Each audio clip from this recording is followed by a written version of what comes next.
Senator, ipapatawag niyo po ba si Maricel Soriano?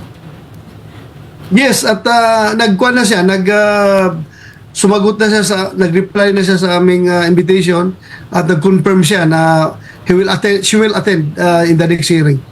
Senator, nadinig ko po, 2 beses nyo sinabi, kung tama po ako ng aking pagkakaalala, naniniwala po kayo doon sa dokumento.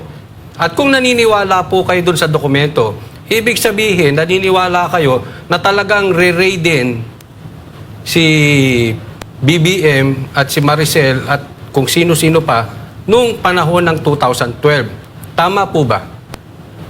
Totoo yung papel at the reason why hindi natuloy, hindi na approve yung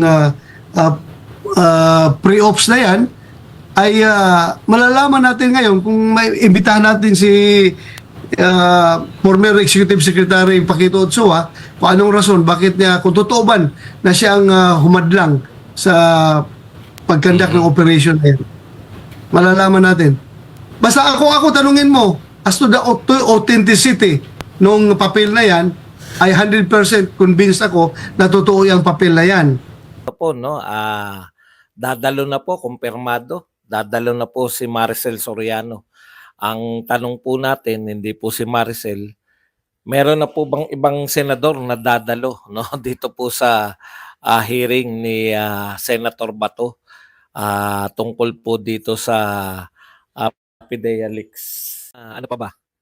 Ito pa, ayan, dahil po sa sikat na sikat po ngayon.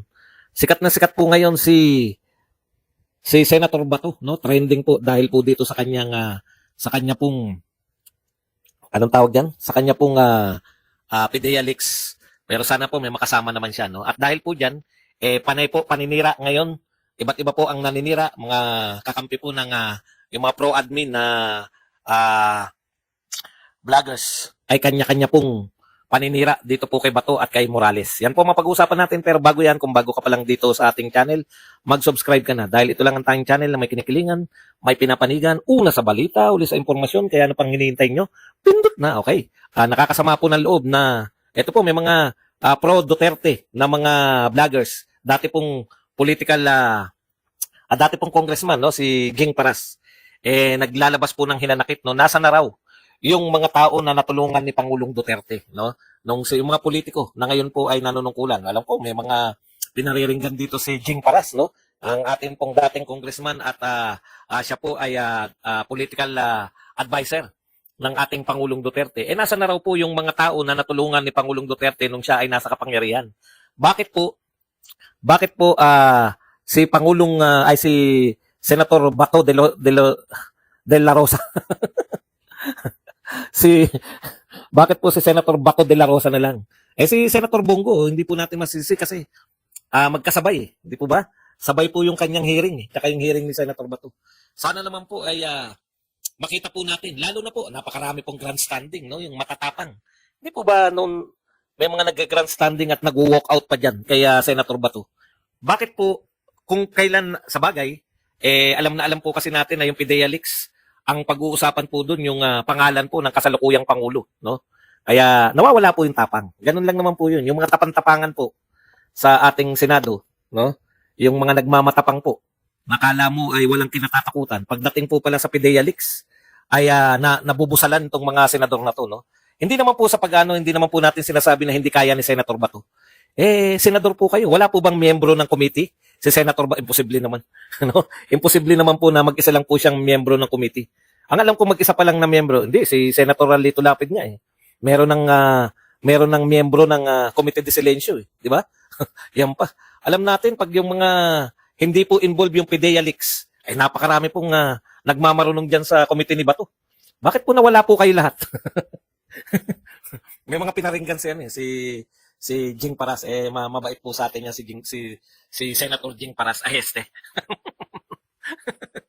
Sana kayo na lang po ang tinulungan ni Pangulong Duterte. At alam natin magiging solid po yan. Kaso talagang ganyan ang buhay, no? Wala magpakita ng suporta. Lalo na po yung mga abogado para po si Senator Bato medyo na no, hindi ko po sinasabi na yan pong ganyang kalalaking hearing na interesado lahat ng tao. Diyan po kayo magmahusay.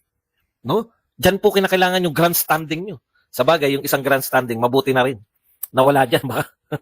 Kunwari yan yung, baka patahimikin si Morales eh. Iyari tayo na. Manahimik. Mabuti na rin wala yun. Pero yung iba po, no? Lalong-lalo na po yung mga senador na tinulungan po ni Pangulong Duterte. Baka naman kinakailangan nyo ng magpakita. Ha? Ay, lalo na po kung kayo po ay re-electionist, baka marindi kami sa iyo. Okay. Punta na po tayo, no? Si Maricel Soriano, si Maharlika ba? Nagsabi na dadalo siya? Panayan naririnig ko kay Maharlika, parang American citizen. Huwag po natin yung pangalandakan na American citizen kayo at kayo hindi. Hindi po ba? Saan tumindig? Hindi po, at least dadalo siya. Kumpirmado po, kinumparma po ni Senator Ronaldo Bato de la Rosa. Nagdulot naman ito ng iba't ibang reaksyon mula sa ating mga netizens. Ayon kay @Philomena Vergara, talagang nagdarasal ako na sana po lumabas ang katotohanan. Maricel Soriano, please tell the truth but nothing but the truth. Saad naman ni @Lovell Stafford 244. Fight Senator Bato, we will support you next election.